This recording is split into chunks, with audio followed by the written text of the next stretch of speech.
Welcome to Lovin' the Love Boat, a fond and funny look back on the world's greatest cruise ship-based television show. I'm Istvan, singer, songwriter, and TV fanatic. And I'm Michelle, pop culture enthusiast. Join us as we relive episodes of one of the most watched TV series of all time. Occasionally deviating to pop culture charts unknown. So come aboard, we're expecting you for another edition of Lovin' the Love Boat. Michelle. Istvan. I'm just going to get right to it. Okay. What did you make of this episode? What was it, 39? I liked it. It was A, star-studded. B, it had a very satisfying ending for once. I agree with you, and then some, because I loved it. It was good. I love this episode. It is one of my favorites for sure, which I cannot wait to get into. I know. Hopefully it's the same things we were laughing at. All right, you guys, welcome to episode 39. I would love to just dive right in. I am hoping you guys, if you watched this prior to listening to the podcast, that you enjoyed it as much as I did and that Michelle did. Could I get to the storylines, you think? Please do. All right, let's do this. Today, you guys, first we have Second Time Around, written by Tony Webster. Secondly, we have The New Marriage, Teleplay by Ray Jessel. I don't know what that means. And then the story for this is written by Howard Albrecht and Saul Weinstein. I don't know the difference between story, teleplay. I don't know what that means. Maybe somebody out there knows and they could fill us in. And then finally, we have My Sister Irene, also written by Tony Webster. Busy man. Yeah, he double duty on this one. Way to go, Tony. And Michelle, these stars, we were excited already for a couple of them for sure. But I mean, everybody was pretty awesome on this episode, in my opinion. Oh, I think so too. It was like a smaller cast than normal, but like I said, it was star-studded. So let me get into the introductions. Okay, yeah. Who do we have? Well, first and foremost, we have the wonderful Ray Bolger. I love Ray Bolger. He plays Andy Hopkins. Yes. Michelle, did you notice his cute little swoop of hair? I did. He has that little curl that he does on the top, and I think it's adorable. I do like it. He's adorable. He really is. I love Ray Bolger so much. Very likable fella. Then next I have Phylis Davis. She played Nancy Bishop. I remember her from back in the time, but like when I looked up her information though, she was in Love American Style and Vegas. And then they had a weird tidbit in there that she had a relationship with Dean Martin in the 70s. Okay. Well, he was married a few times throughout the 70s, so I'm not sure where that fit in. I thought it was just Does it shock you that Dean Martin? No, it was just a weird thing to mention. And he was likely a lot older than her. Next up, we have Tina Louise.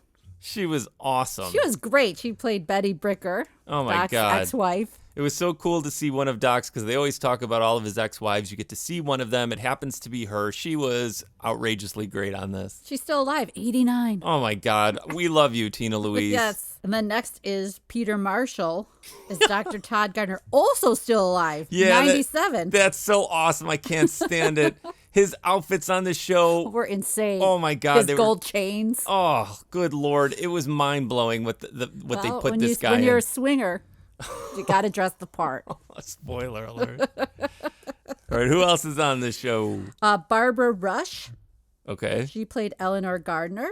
Can I say that when she came out at some point, when she was dressed up for like the evening, she was like the dream of what a wife would look like, you know? She like was really pretty. Beautiful, just like perfectly like stunning like lady, you know? She was really lovely. She and the captain would have made a great couple. Well, they might still. They alluded to the fact that it could blossom into something. So let's not jump to conclusions. It's true. Next up we have another favorite of ours.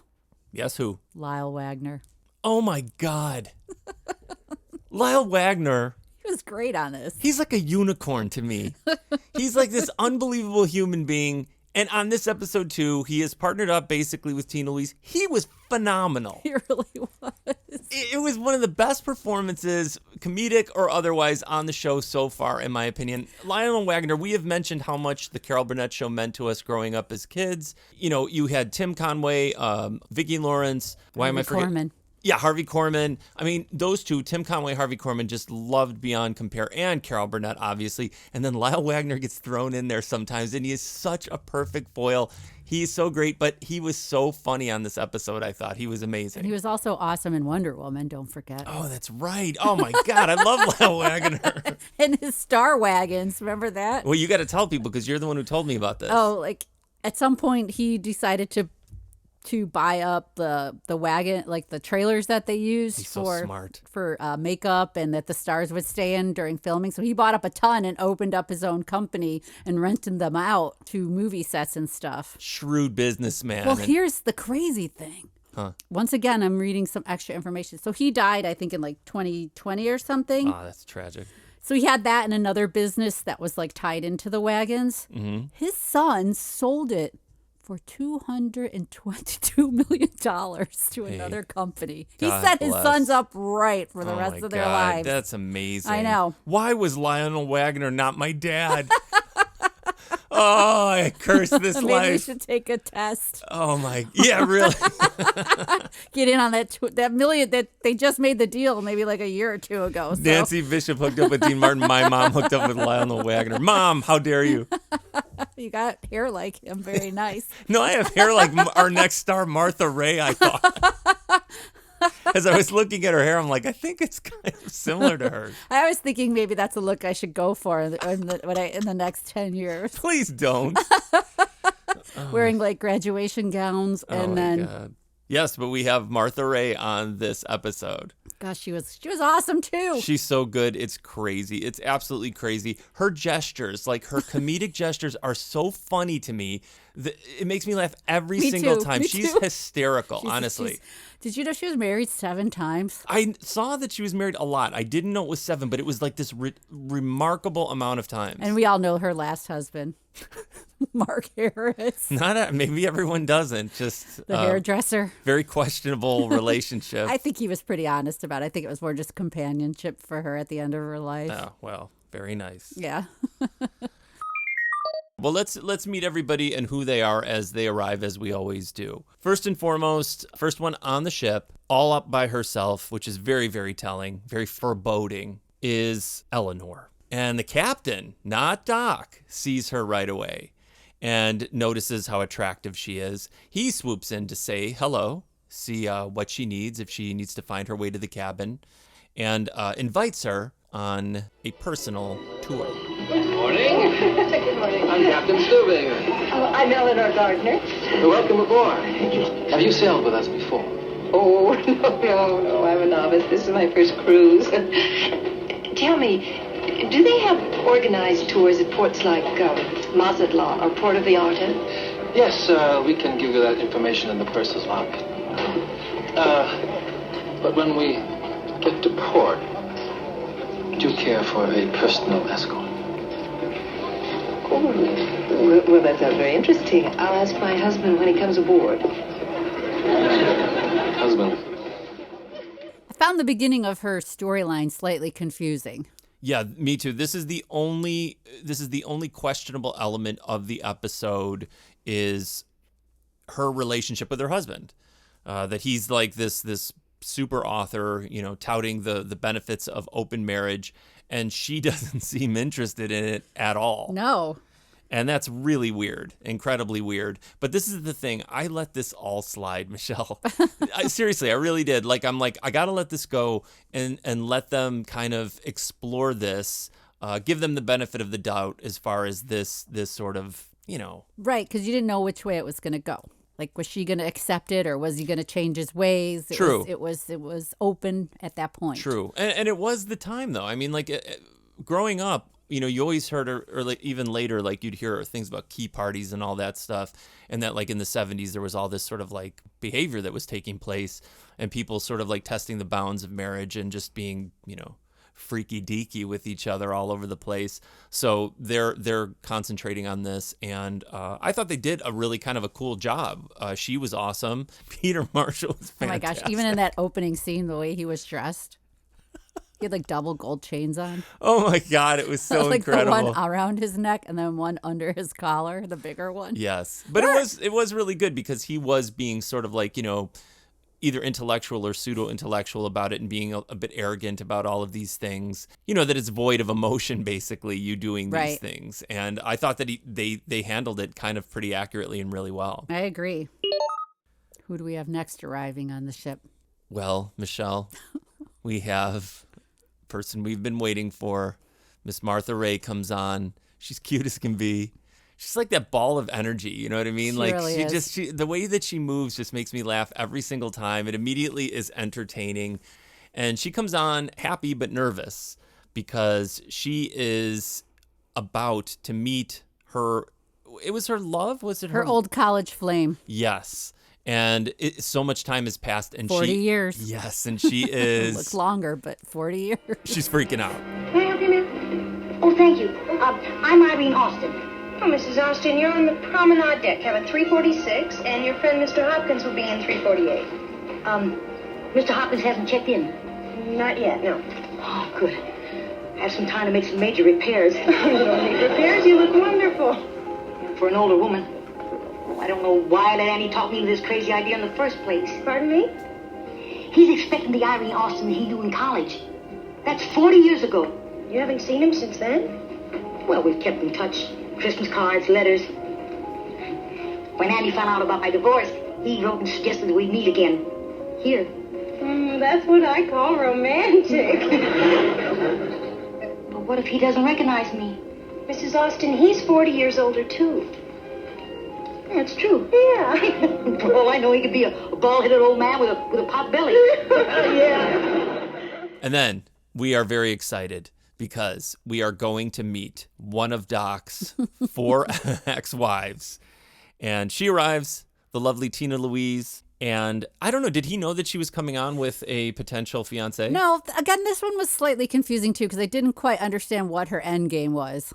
No, she says what it was. She wanted to win Doc back. Oh, did she? I thought, okay. Yeah, no, that was the plan. That's why she was with him, because she had hired him as I missed that. Oh God, it's the major. No, element it is of because I was thinking like, what is happening? Yeah, no, she hired Lyle Wagoner. Yeah, Lyle Wagoner, Lance, Lance Wilson as her fake fiance to make Doc jealous and to, kind of speed up maybe those two getting back together. And it works like a charm. Julie, Gopher, I'd like you to meet my ex-ex-ex-ex-wife, the incomparable Betty Bricker. How do you do? So nice to meet you. Well, it won't be Bricker much longer. Adam, I'd like you to meet the incomparable Lance Wilson, my betrothed. Believe me, darling, it wasn't easy to replace you, but then Lance came along, and he's so immensely wealthy and successful. And, of course, when it came to looks, there was no comparison. Welcome aboard, Lance. Well, thanks, guys. And gal. Well, I guess we should go to our cabin, Lancey, baby. No sense in you tiring those pretty little legs of yours. Oh, you're absolutely fabulous. Push the up button, please. I certainly will. I don't know what she sees in him. Yeah, he's nothing. Tall, dark, handsome, debonair, gorgeous. Yeah, he's nothing. So I was wrong. Michelle, this stuff with Bernie Copel, Doc, I loved it so much. It was crazy because you see him like painful because he doesn't like this. He's kind of jealous. He's upset by the whole thing, but it's played so flawlessly, like funny, but kind of serious funny. And that's what I love about the show, where it isn't like, like real, actual, whatever, but he's playing it for real. He is. If that makes any sense. It does. I hope that makes He's sense. a good actor. As an adult rewatching this, he's a really good actor on this show. Oh, he was so great. And they all were so good. There were so many funny parts between all of them. Did you notice once again, like, was this a big thing in the 70s? What's that? That you owned hospitals? I don't know. Because again, that is... Because didn't Rue McClanahan own a hospital too? Yeah, she was part, yeah. They all like own hospitals. And then he owned 4. Well, I mean, that was fake, but still, just that they use that as his like source of income. So I thought that was odd that came up again. So the heavy element of this episode is really the couple. the couple, the author who has written a book about open marriage, and he is on the ship with his wife. They were just on just to go on the cruise, right? He wasn't giving a speaking tour or anything No, like that. I think they're just on the cruise to be on the cruise together. And so they're in the cabin, and they're you can see that there are issues, kind of problems in a way. It's a little confusing because he's so cavalier about everything, and she is obviously not cool with all of this. And that's what's just so strange. It took a little time to get past it because it's like, why would you be with a man if Right. you're not down with open marriage? That's what his whole Deal is, and he's making his income from and writing his books about it. approach to life. Right. And so they're having kind of a, not necessarily a heart-to-heart, but sort of a strained conversation. There seem to be some very attractive people on board. We should meet them. I'm already married to a very attractive man. Well, thank you. Besides, I have a confession to make. I brought my date with me. You did? Mm-hmm. Ernest Hemingway. We've been having an affair for years, so you see. I don't need any new affairs. Is that your oblique way of saying you think I want to have an affair? Look, Eleanor, let me try and explain one last time. When I wrote about open marriage, it was just a theory. A way to help couples circumvent the unnatural restrictions of monogamy and deepen their love for one another by enriching their own lives. Since that time, I've seen it work. I've helped a lot of couples stay together. You've had a lot of failures, too. Aha, that's part of the theory. If a marriage doesn't work out, it wasn't meant to be. I'm happy with you. Aren't you happy with me? Of course I am. I just don't see how it could hurt us to try some new relationships. I know you believe in what you're saying, so I'm not going to stand in your way. But as for me, I'll stick with my old relationships. Ernest and you.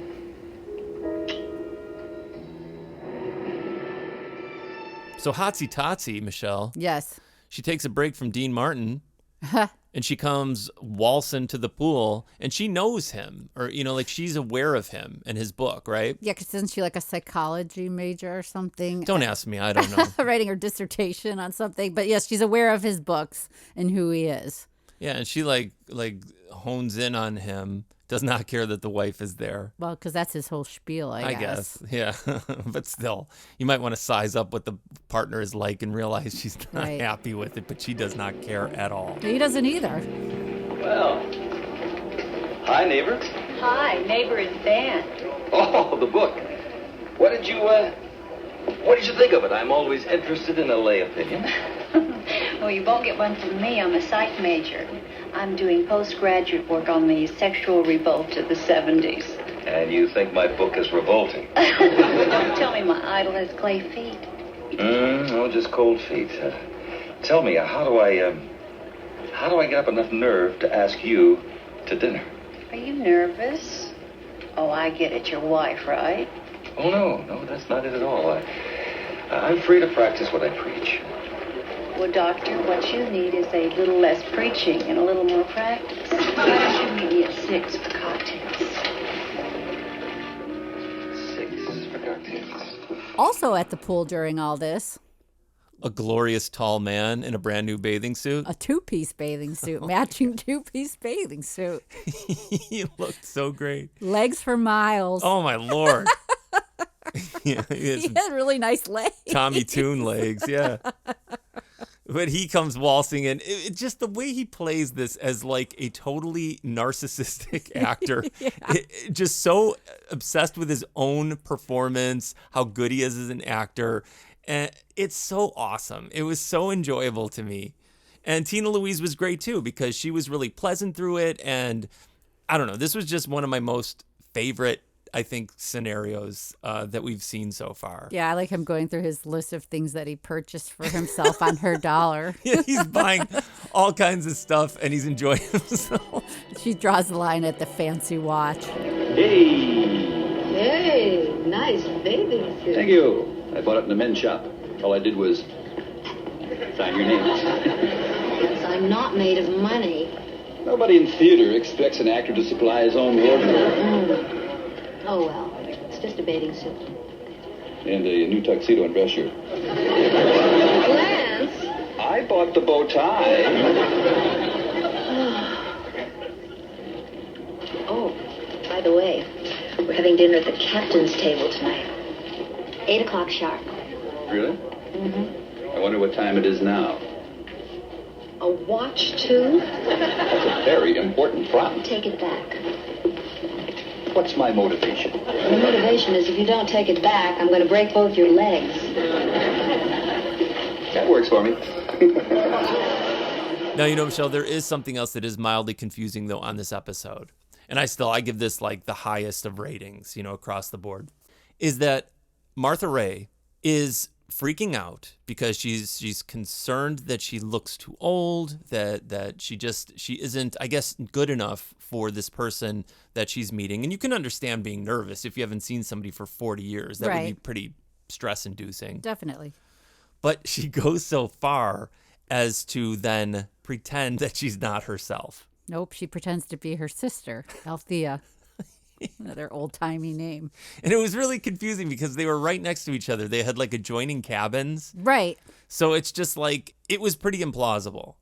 But I think they actually played this pretty well because you think that he knows up front, but then, as time goes on, it seems as if he's completely been fooled by her. Mm-hmm. But initially, she completely creates this sister character. Andy, may I talk to you? Huh?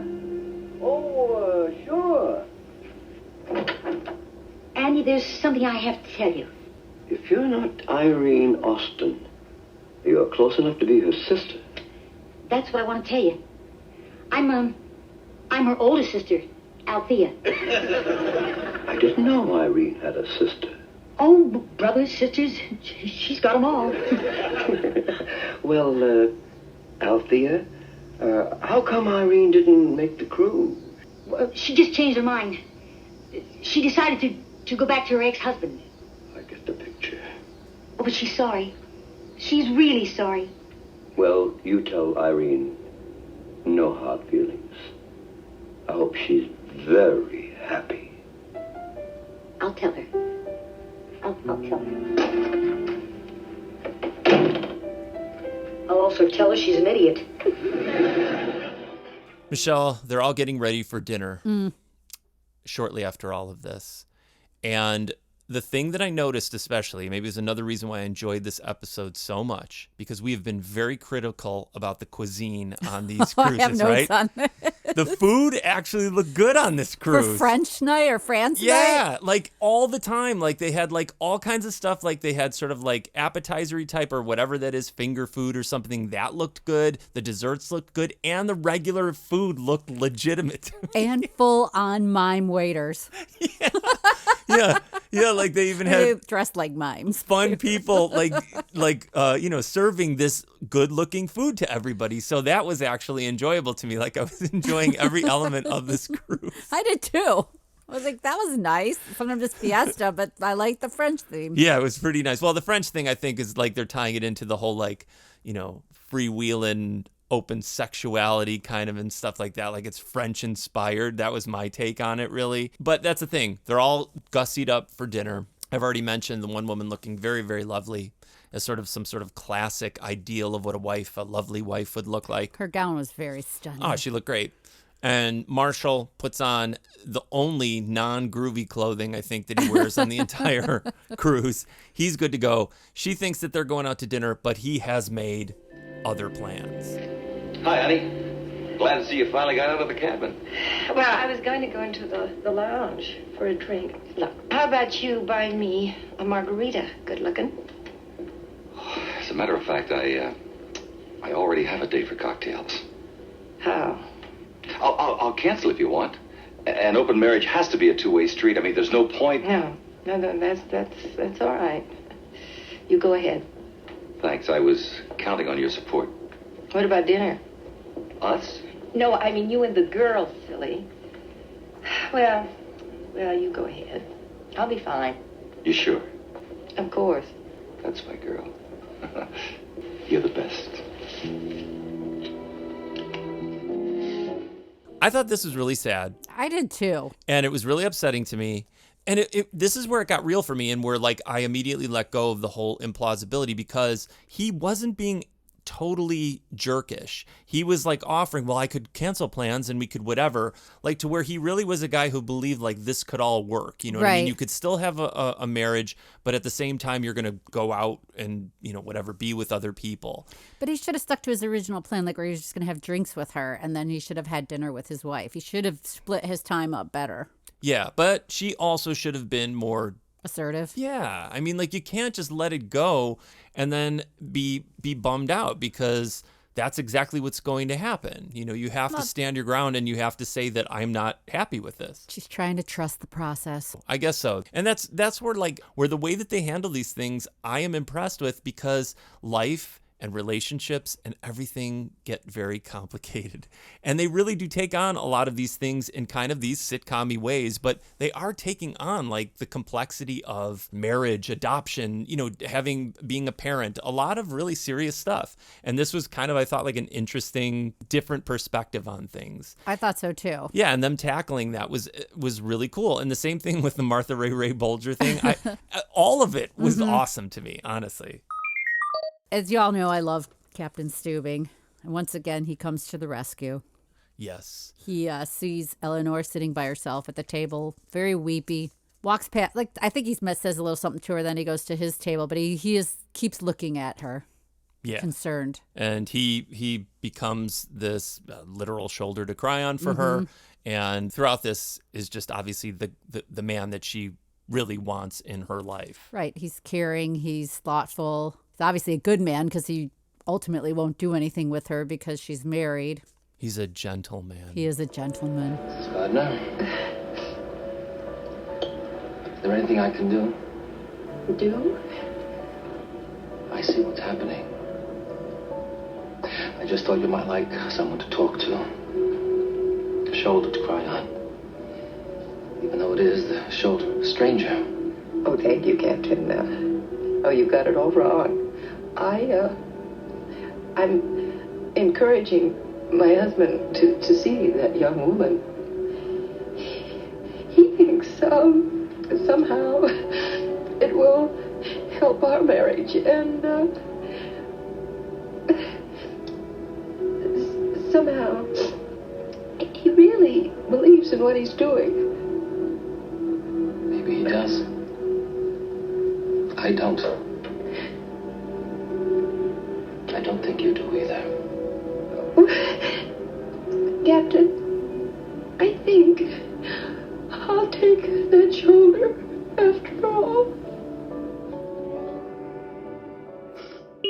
I thought this was cute too, that Martha Ray and Ray Bolger were dancing a disco. They're dancing really good together on the dance floor. Well, I was going to ask you, like, if you knew anything about it, because, you know, I would assume everybody out there has seen. I mean, it was a big deal for us as kids. It would come on specially, I think I've mentioned this too, at Easter time, The Wizard of Oz. Right. Ray Bolger, notoriously an amazing performance as the Scarecrow. His physical movements and his ability, you know, physically, are pretty outstanding. And I was just wondering, was he known as like a dancer? Do you know that at all? I don't know, but just like what you just said, the way he moved on The Wizard of Oz and everything would lead me to believe that he probably was. Well, it's extra special. That's not like normal sort of ability, what he did on that. And I wasn't surprised that he would be a good dancer. They were kind of showcasing that a little bit, and it was really kind of nice, I thought. The two older people dancing really nicely. And during this, they're really enjoying each other's company, although she is still playing up this whole thing where she's the sister and not herself. And then this is where I was believing that he was believing her. Me too. Yeah. And then he says that he has the pin that he gave her in college, and he was going to repin her on the cruise. Yeah, and she kind of didn't want it, but then he does it anyway. Right. Irene told me what a wonderful dancer you were.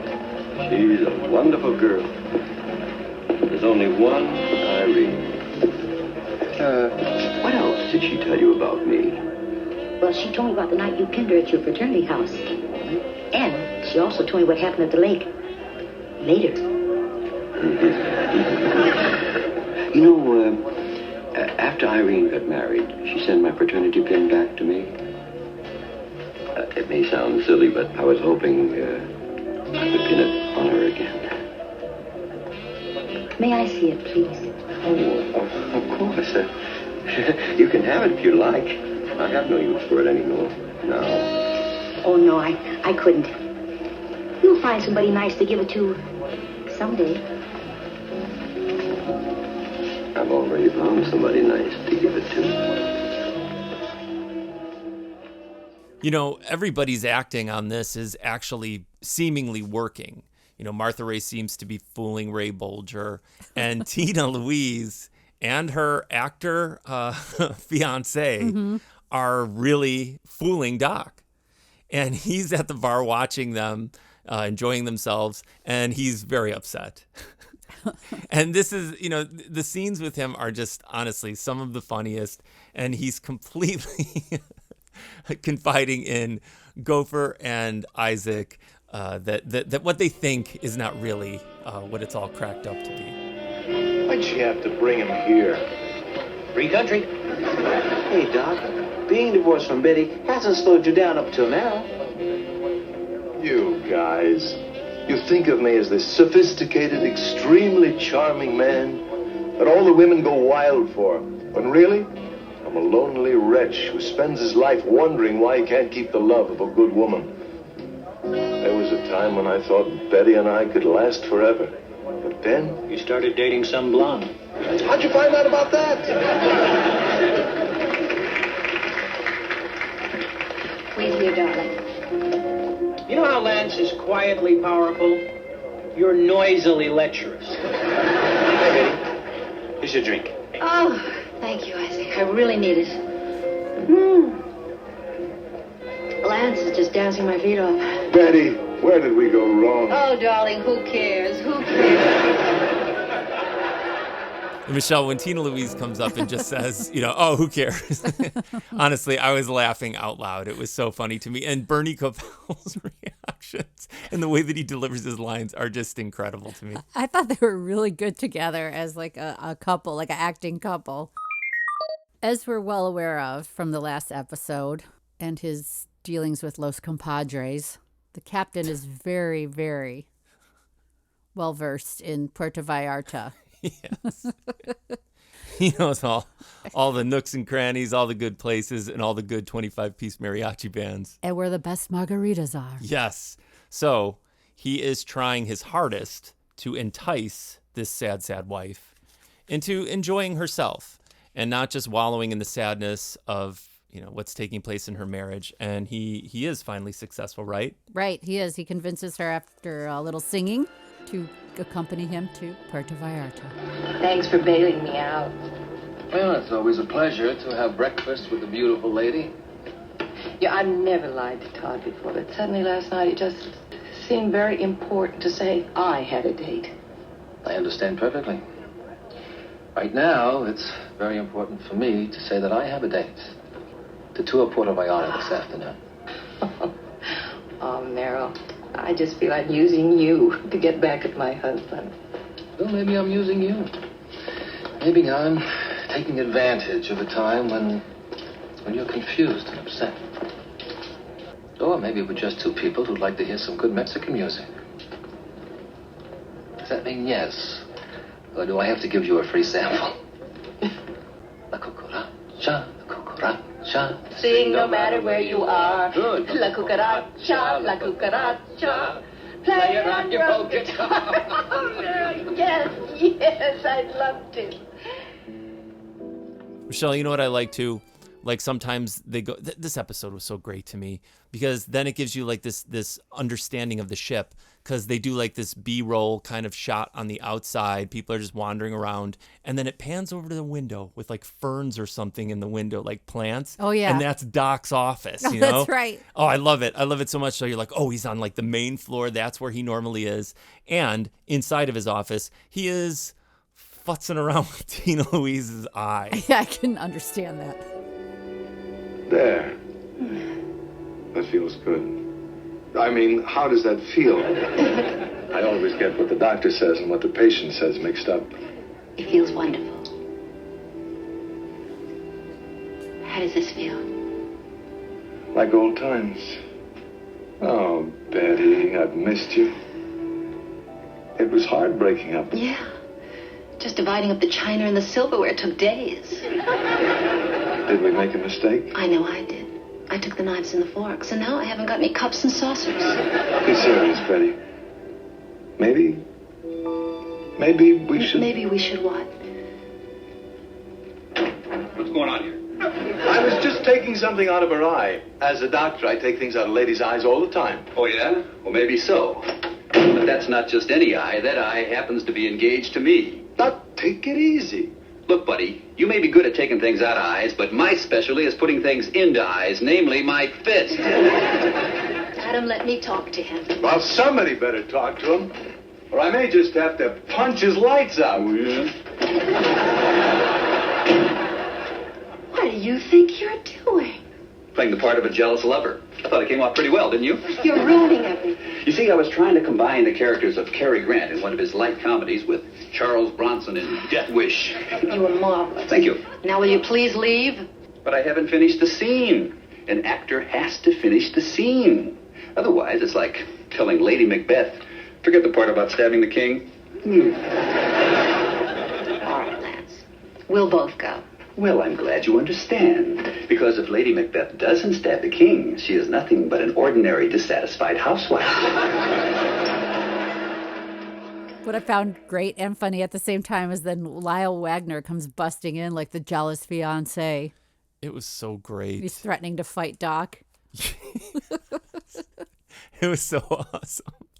I love the whole thing, but that's the thing where he starts going too far, and she at the end got upset with him because... Well, she was just about to hook back up with Doc, and then he ruined it. Yeah, it was working really, really well. No, that was so funny, though. That's the thing, is like Lyle Wagner plays it so great. He seemed too tall for the chip. He's a really tall guy, yeah, right? Yeah, it seemed like it. I mean, just his, like I said, his legs in that swimsuit, but it always seemed like he had to almost kind of like duck down a little bit every time he'd walk through a door. And no, I think he's like a 6'4" guy or something. I think he is a really, really super tall guy. He looked tall. Michelle, the things that we enjoy too on the show sometimes is the acting that takes place without any speaking whatsoever. Because in the situation with Martha Ray and Ray Bolger, Julie is invested. Yes. And she's concerned much the way the captain is normally concerned with her or with certain other people on the ship. So she knows what's happening. She understands the scenario, and she is absolutely trying to help when she can to make this relationship happen between the two of them. Right.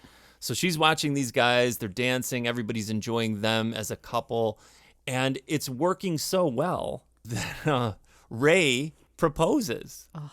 And it doesn't go the way I felt so bad for him when she ran away. You and Julie, because Julie's expression changes very rapidly when Martha Ray reacts the way that she does. I love dancing with you. You do? I love being with you. I love everything about you. I guess your plan worked. I've forgotten all about Irene. You have? What's there to remember? A woman I barely knew 40 years ago. We exchanged a few letters, a few phone calls. But you, I love to dance. We love the same food. We love to travel. You and I have a life together. Marry me, Althea. I love you. But what about Irene? I don't care if I ever see her again.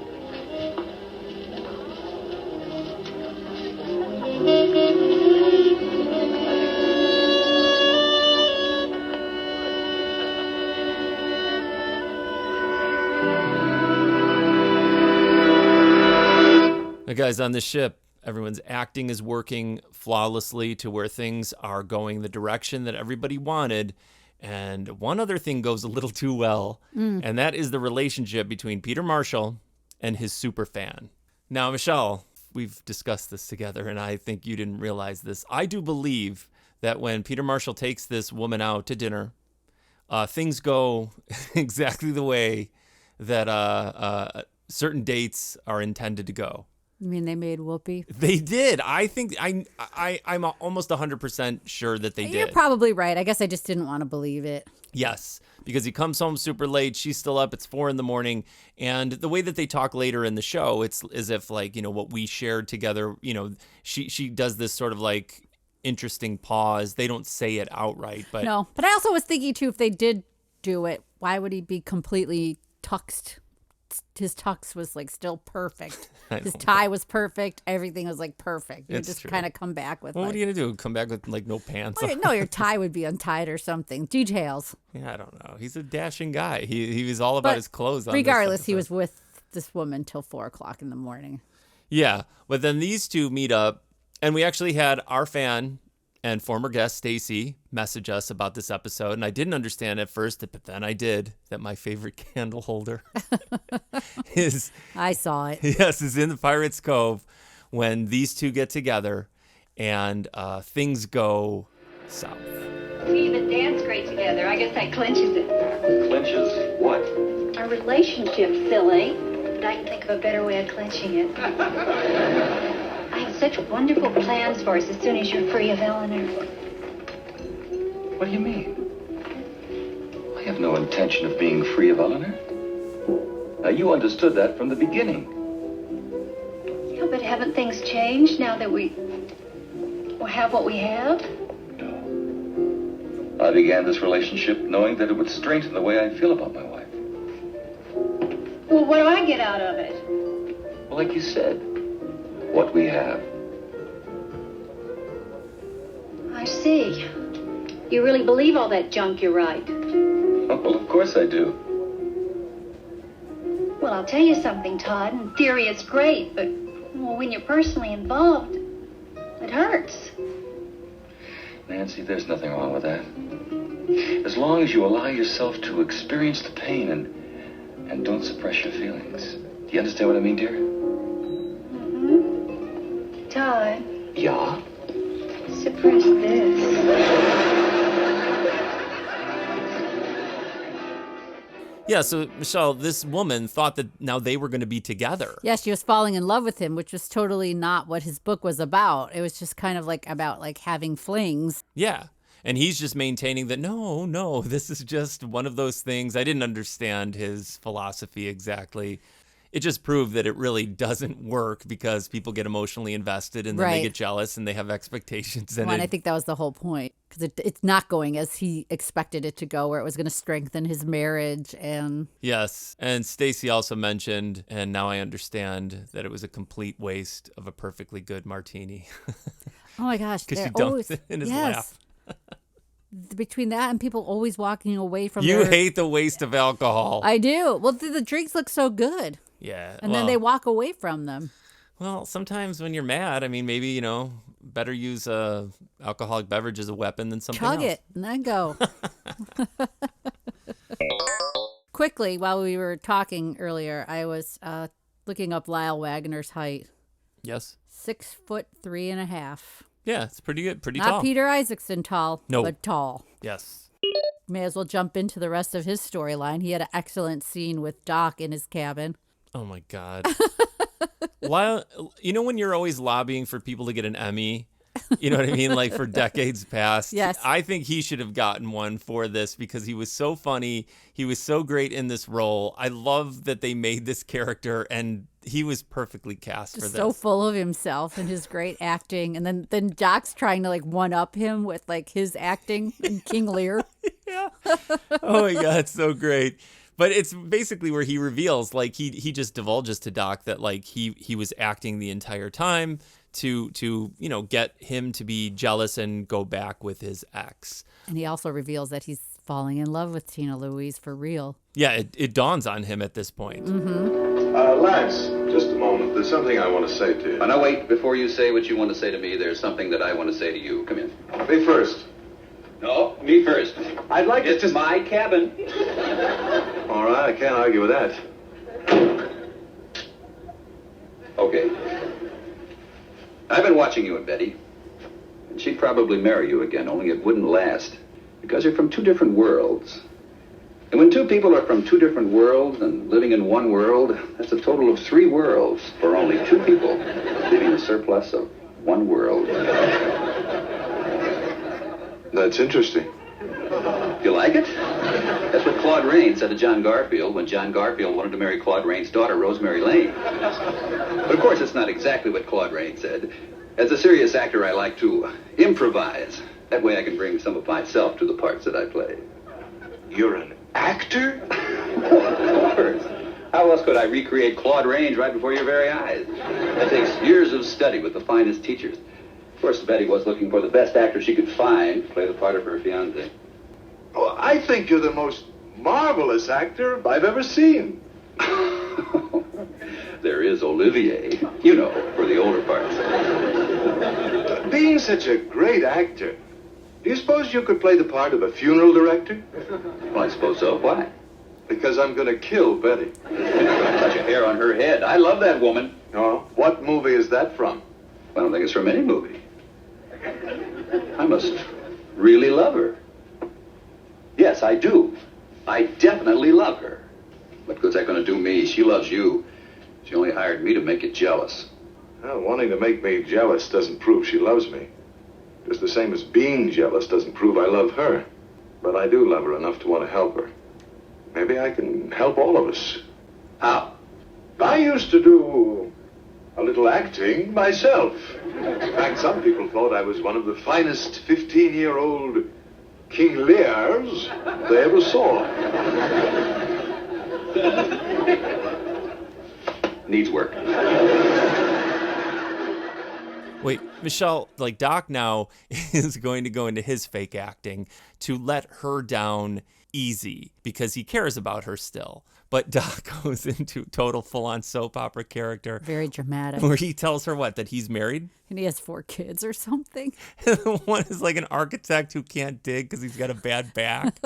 And all of those jokes were very funny. They were old-timey jokes, but they were really good in the way that the context that they were delivered made it extra funny in my opinion. It was so far-fetched, though. The fact that she bought it was crazy to me. It was great, though. But that's what was so great about the whole thing, because it was serious but not. Right. And I think that they like almost like invented that or something. I don't know. Mm-hmm. But it was really, really good. And he's doing that for her benefit so she doesn't feel rejected and hurt. Right.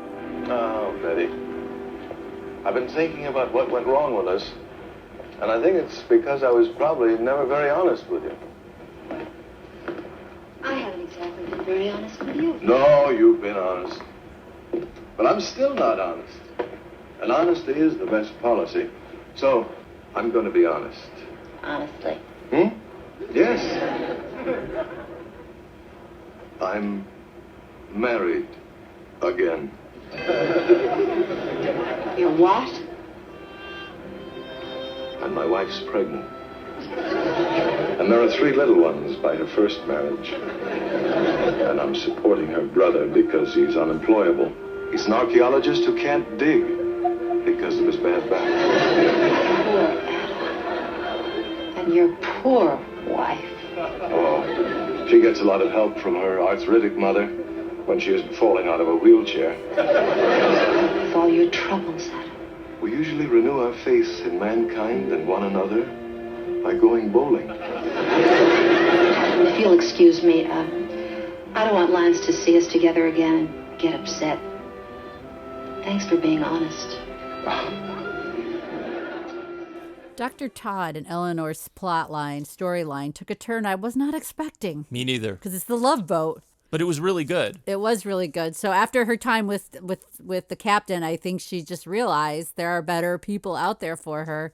And that's the thing. It never goes further with them. She wasn't ready to do that. She wasn't ready to she was still committed to her marriage, and he is respectful of that. I was going to say, he's the gentleman, and he will not take it to the next level as much as he would like it to be. Yeah. But it gives her, like you said, that time to realize that she wants a divorce. Oh, you're in early. How was your evening? Wonderful. Good. I knew once you overcame your fears, this experiment would work. Don't you want to know how it is with Nancy and me? Not really. Well, it's over. I'm sure that pleases you. But the point is, it was a freeing experience, a personal growth, something I can bring to enrich our marriage. Todd, there's no marriage to enrich. Huh? I want a divorce. But even when she said it, because it's the love vote, I thought at some point they were going to have some kind of heart-to-heart. Her and Peter Marshall? Yeah, and work it out. But that is not the case. No, I didn't think that. I was surprised like you were of the way that this went. And he was blindsided. He thought this was all just going to keep going the way that it was. Everything was going to be fine. And he was not prepared. Like his gold chains hit the floor. Yes, they did. You know, like I was saying, Michelle, the thing that was confusing a bit about the Martha Ray storyline is just that she kind of took things pretty far. And then I felt that Ray Bolger then took it even further than he had to, because he was all the while aware that this was her. But he plays it so far that when he was proposing to her sister, he said something that was kind of hurtful, like, I don't care about Irene anymore. I don't care if I see her ever again. And then she was hurt. She was, but then again, she's the one that said Irene went back to her husband. And I think he was just trying to push her to the limit to admit that she was lying and that she was Irene and not Althea. Well, that did totally work. It did. And then like a couple of teenagers, I don't know, one of them calls the other one. I think he called her on the phone even though he's in the cabin next door. Right. And they have their big reveal. Hello. Andy, this is Althea. Are you all right? Yes. Well, you didn't give me an answer. Will you marry me? I can't, Andy. Why? I just can't. It wouldn't be fair. I don't understand. I'm sorry, Andy.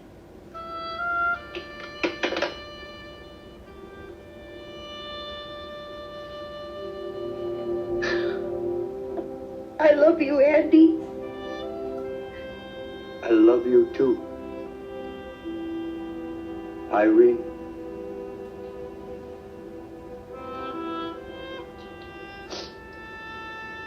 You knew?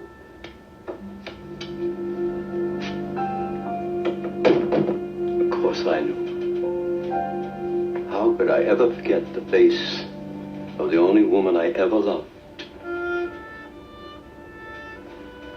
But I'm not the young girl you knew in college.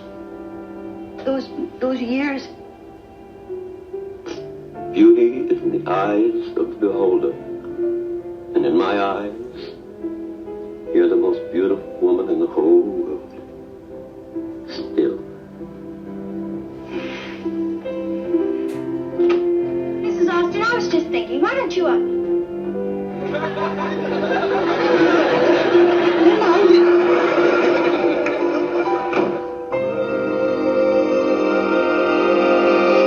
Michelle, did you like where it was like he was in Boca, like kind of blurred out in the background when he opens the door from their adjoining cabins? I did like that.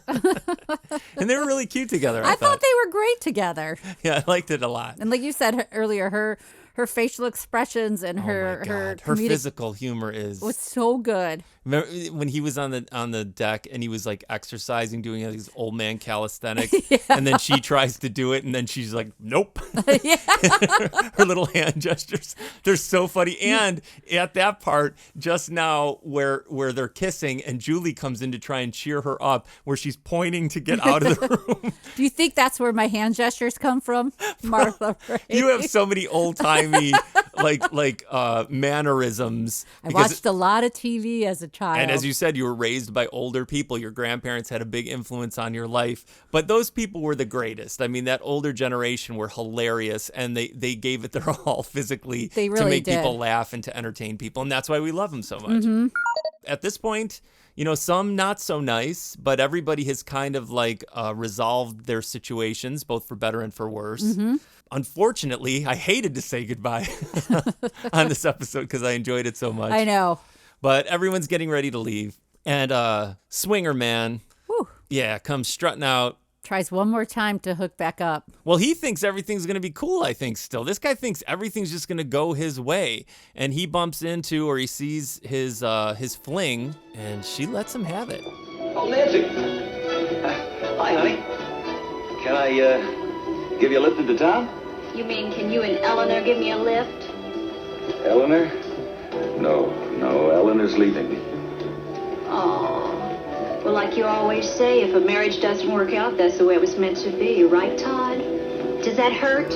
Well, good, because I want you to feel it, experience it. Don't suppress it. Bye, Todd.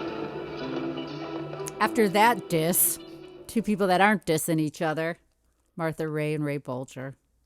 They had a cute little goodbye. Yeah, they're really happy. They're together.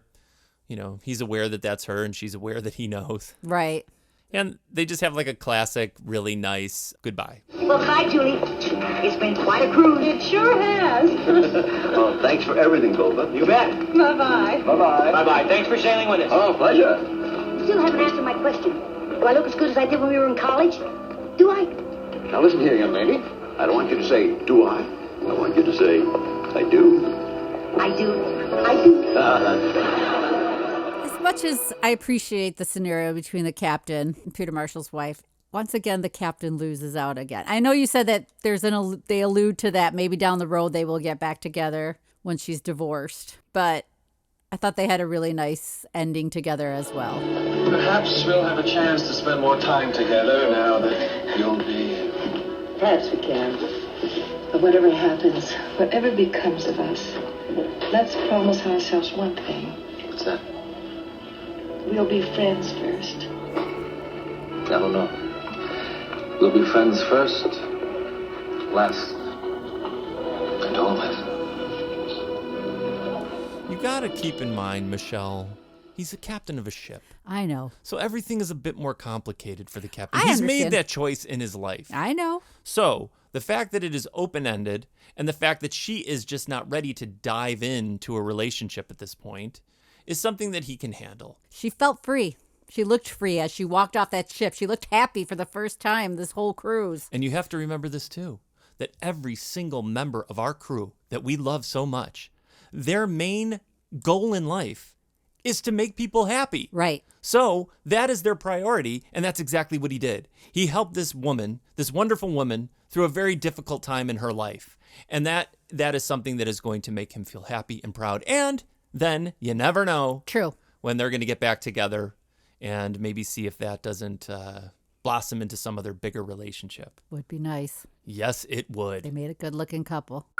But we're not done. My main man, Lyle Wagoner, one of the greatest comedic leading mans of all time. He comes down in a brand new suit, crazy suit, pattern suit, and wild tie and some other thing. And she thinks that he bought that because he had been spending all her money the entire time. But in reality, he bought the suit. They not only say goodbye, he says a bit more. Like my new suit? Lance, if you charge that to my account, I'm going to brain you. Actually, I paid for it myself. Oh. I wanted something special for my big exit scene. Oh, am I going to need a handkerchief? Is it like Gone with the Wind? Oh, no. No, this is a scene I'm going to improvise on the spot. A scene where I take you in my arms. Tell you that I love you. Oh. Ask you to marry me. And then kiss you.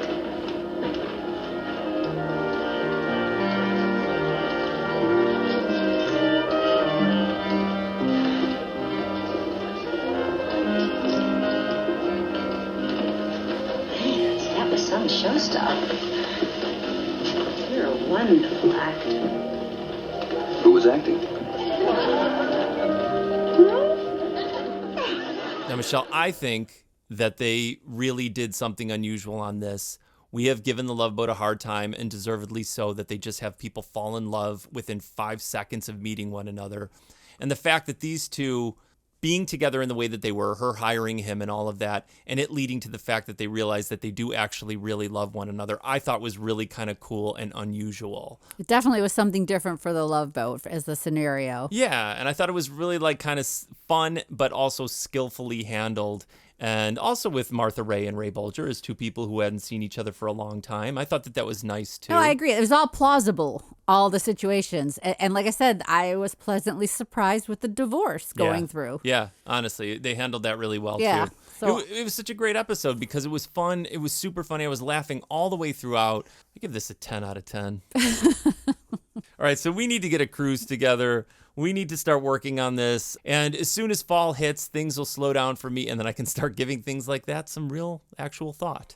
Hashtag Pacific Princess. Yeah, exactly.